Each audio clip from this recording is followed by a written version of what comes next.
What happens when climate alarmism meets cancel culture?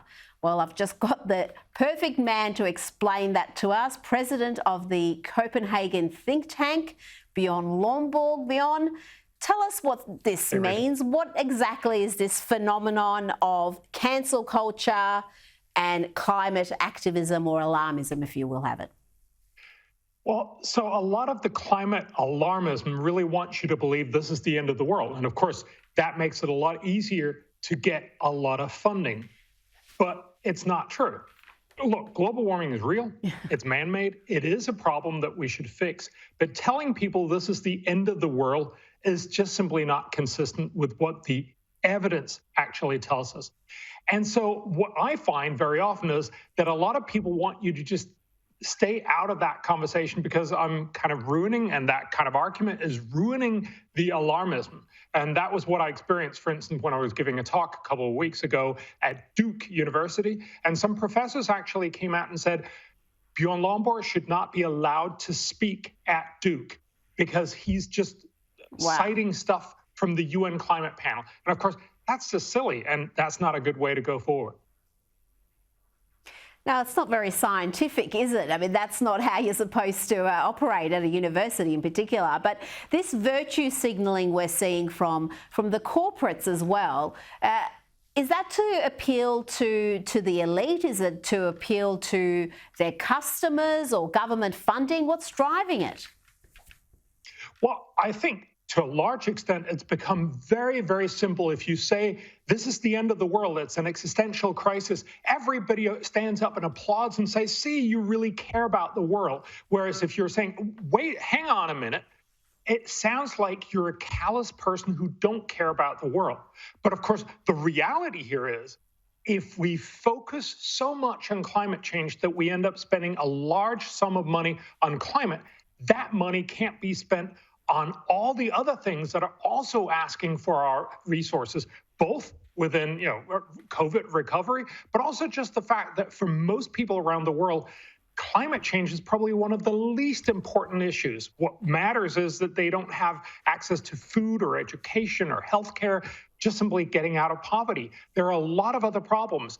And if we only focus on climate change, it means we end up forgetting all these others. So I think it's very easy to just simply go out and say, sure, I'm just caring about climate change. But if you really care about the planet, of course, you should also care about all these other things.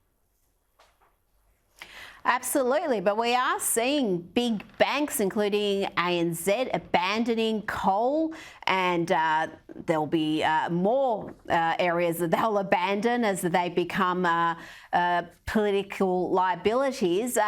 Why are these companies going green? Is it good for their bottom line at the end of the day, or are they making a moral stand?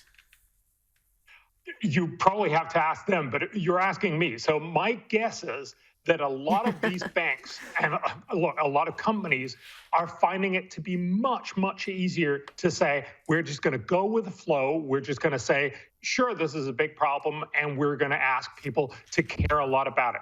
And look, that's wonderful. We should care about climate. But what they should also say is, we also care about all these other issues in the world, all these urgent things that we're forgetting because we're only talking about climate change. We need to remember that for most people, most of the time, many other things matter much, much more. Like I said, the fact that your kid might die tomorrow from tuberculosis or from malaria or from any other easily curable infectious disease, or they don't have enough food, all these other things. So I want these banks and I want everybody else to say, sure, we care about climate change, but we also care about all these other issues as well. Just one quick last question.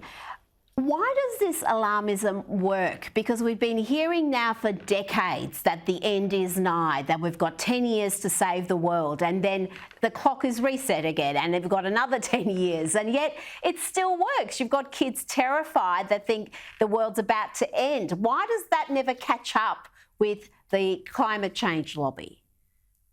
That's a good question. Remember, back in the early 80s, we were told that if we don't fix global warming and a lot of other problems, it would be like a nuclear war by the year 2000.